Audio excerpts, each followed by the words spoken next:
ያደርጋል። የጭንቅላት ቆዳችን እንዳያሳክከን ያደርጋል። አንድ ጊዜ ከተጠቀማችሁት የፀጉራችሁን ወዙንና ልስላሴውን እጅግ በጣም ስለምትወዱ ተደጋግሙታላችሁ። ቤተሰቦች ሞክሩት። ሰላም ሰላም፣ እንኳን ወደ ቤቴ በሰላም መጣችሁ። ለምን ትዋብ ቻናል አዲስ የሆናችሁ ሰብስክራይብ እያረጋችሁ ይህ ቪዲዮ ደግሞ ለብዙ ሰው እንደሚደርስ ላይክ እያረጋችሁ ጀምሩ ማለት ነው። በባለፈው ቪዲዮ ብዙ ሰዎች እንደዚህ አይነት ነገሮችን በሙሉ ቤታችን ውስጥ ማግኘት አንችልም ብላችኋል። በተለይ የመዳብ ቅመሞች ማለት ነው። ዛሬ ደግሞ ሁሉንም ነገር የምንጠቀመው 3 ነገር ብቻ ነው። ሁሉንም ነገር ደግሞ ቤታችሁ ውስጥ ማግኘት በምትችሉ ነገር ነው። በነገራችን ላይ ጸጉራችሁን የምንተከባከቡት ማለት ነው። አብዛኛው ጊዜ ወይም እንደዚህ ለምሳሌ እንደኔ ሚዲያ ላይ የሚሰራው ሰው የተለያዩትን ነገሮች ሊጠቀም ይችላል። ያ ሰው የተጠቀመውን ነገር ሙሉ ግዴታ ማግኘት የለባቸውም ማለት ነው። ለምሳሌ ከዚህ እንቁላልን ብቻ የምታገኙት ከሆነ እንቁላል በእርጎ አቀላቅላችሁ ብትቀቡ ራሱ እጅግ በጣም ጸጉራችሁ ለስልስ ያደርጋል። ጸጉራችሁን ለስላሴ ይሰጣል ማለት ነው። ዛሬ ደግሞ እዚህ ጋር እያዘጋጀሁት ያለሁት አንድ አቮካዶ ደግሞ 3 ወይም 2 የሚሆን ነው። አንዱ ፍሬ ብቻ ማለት ነው። እና እኔ ግን ጸጉሬ ታውቃላችሁ በጣም ስስ ናት። ስለዚህ አንድ አቮካዶ ብቻ ነው የተጠቀምኩት። አንድ አቮካዶ እና 2 እንቁላል ማለት ነው።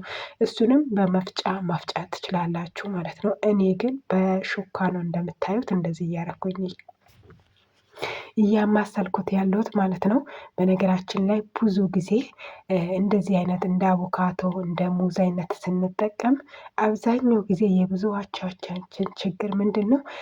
ስንታጠብ ከጸጉራችን አይለቅም።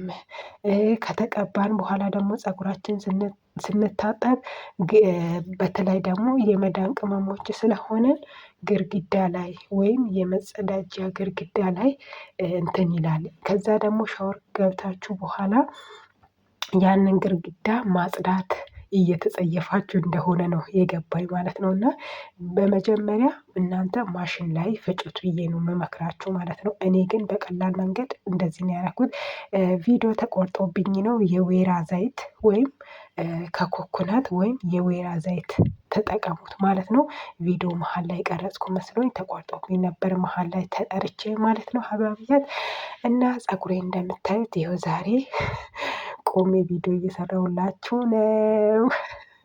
እና ለማንኛውም ለቤት አዲስ ሆናችሁ የገባችሁት ካላችሁ እባካችሁ ቻናሌን አበረታቱኝ። እኔም ደግሞ ይሄ ጸጉር እንደዚሁ በቀላል የመጣ ወይም በቀላል ጭንቅላቴ ላይ የተተከለ እንዳይመስላችሁ። ይሄ ጸጉር 3 አመት ሙሉ ዋጋ ተከፍሎለት ለምሳሌ ሁሜር ነው የሚባለው አይደል? የፈረስ ጭራ እንበል እኛ ማለት ነው። የፈረስ ጭራ ራሱ በቀላል መንገድ በገንዘባችሁ ገዝታችሁ ነው ጸጉራችሁ ላይ የምትተክሉት ማለት ነው። ግን ይሄ ጸጉር ከሁሜር በላይ ዋጋ ተከፍሎለት የመጣ ነው። ቀልድ እንዳትቀልዱት ማለት ነው። ለማንኛውም እኔ ከ3 አመታት ውስጥ ከተጠቀምኳቸው ለእኔ ተስማሚ ከሆኑልኝ ቪዲዮዎች ወይም ለእኔ ከተስማማልኝ ነገሮች አንዳንድ ነገሮችን ነው ማሳያቸው። በነገራችን ላይ በየሳምንቱ ነው አንዳንድ ቪዲዮ የምለቀው። ይህ እንደዚህ አይነት ቪዲዮዎች እንደሚደርሱ ደግሞ ሰብስክራይብ ስታደርጉ የደውለት ምልክትን አጥቁሮላችኋለሁ። ለአስተያየታችሁ አመሰግናለሁ። ያው ከዚህ በፊትም እንደዚህ አይነት ቪዲዮዎች ሰራ ነበረ። ያው ሰው ቤት ስትሆኑ ማይመቻችሁ ነገሮች ይኖራሉ። በዛ ነው ቪዲዮን ያቋረጥኩት። ግን አሁን ተመልሻለሁ ለማለት ኃይል ነው። እንግዲህ እንደምታዩት ጸጉሬን ከግንባሬ በኩል በዛ አርጌ ከኋላ አነሳ አርጌ ለየሁት ማለት ነው። ምክንያቱም ጸጉሬ ከኋላ ማለት ትንሽ ራቅ ይላል አይደለ? ግንባራችን ደግሞ እጃችንን እንደፈለገን እየወሰደን መጠቀም እንችላለን። እዚህ ጋር እንደምታዩት ሽታው በቃ ይከብዳል ወይም እንዲህ ነው የምትሉት ነገር የለም ማለት ነው። እናንተ ከፈለጋችሁ ደግሞ እርጎ መጨመር ትችላላችሁ። እርጎ ካስፈለጋችሁ እርጎ መጨመር ትችላላችሁ። ጸጉራችሁ በቃ ልስላሴውን አትጠይቁት ማለት ነው። በቃ ተተኩሰሽ ነው ወይስ በስተሽ ወይ ጸጉርሽን አድርቀሽ ነው ወይ እንደሚባል ነው የሚሆነው ማለት ነው። በቃ ልስልስ ነው የሚለው ጸጉር እና የወይራ ዘይት እንዳትረሱ ጨምሩበት ማለት ነው። እዚህ ጋር እንግዲህ ከካሜራ ማናችን ጋር እያወራን ነበረ። ለማንኛውም እንግዲህ ስትቀቡ ጸጉራችሁ ውስጥ በደንብ ቆዳችሁ ላይ ማሳጅ ማድረግ አለባችሁ። ለጸጉራችሁ የሚበቃችሁን ኃይል ነው ማዘጋጀት ያለባችሁ። በጣም ትንሽዬ መሆን የለበትም። ከመጠን በላይ ደግሞ ብዙ መሆን የለበትም።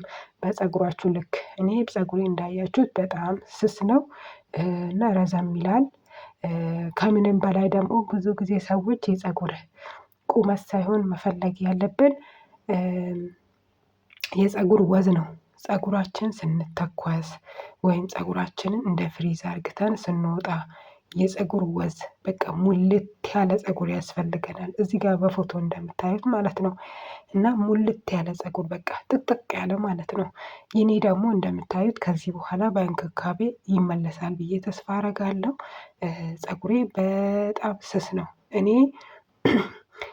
በነገራችን ላይ የሁላችንም አስተሳሰብ የተለያየ ነው። አንዳንድ ሰው ደግሞ ጸጉር አጭር ጸጉር ያለው ሰው ደግሞ ወይኔ ጸጉሬ ቢረዝም ይላል።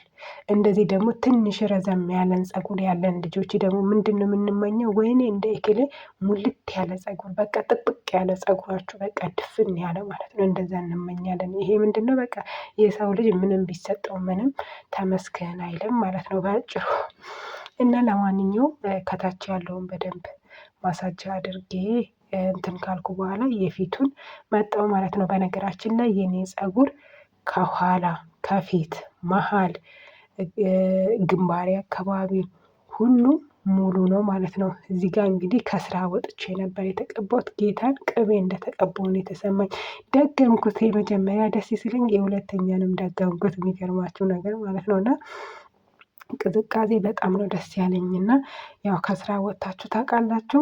ደስ ነው የሚለው። በነገራችን ላይ እኔ ምን ያህል ጊዜ እናቆይ ልትሉኝ ትችላላችሁ። እኔ ከዚህ በፊት እንደዚህ አይነቶች በተደጋጋሚ በየሳምንቱ በ3 ቀን አንዴ ሞክራለሁ ማለት ነው።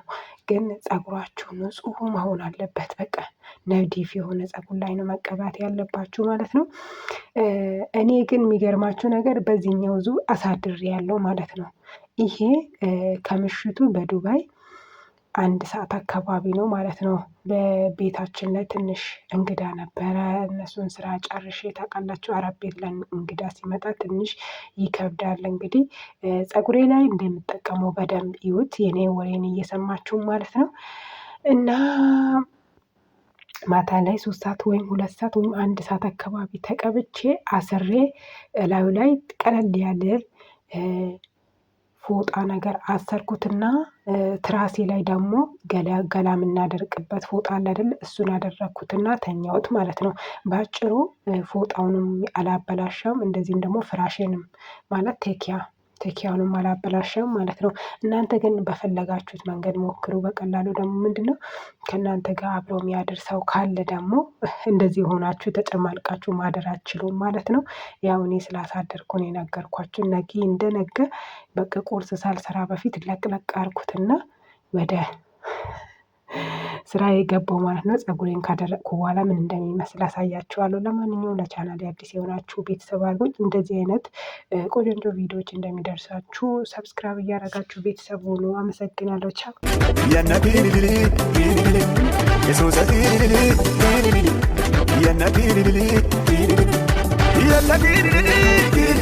ስላሴው እጅግ በጣም ነው የወደድኩት። ሁላችሁም ሞክሩት። ለቤት አዲስ የሆናችሁ ቤተሰብ ሆኑ። ሳምንት እስከምንገናኝ ቸር ቆዩ።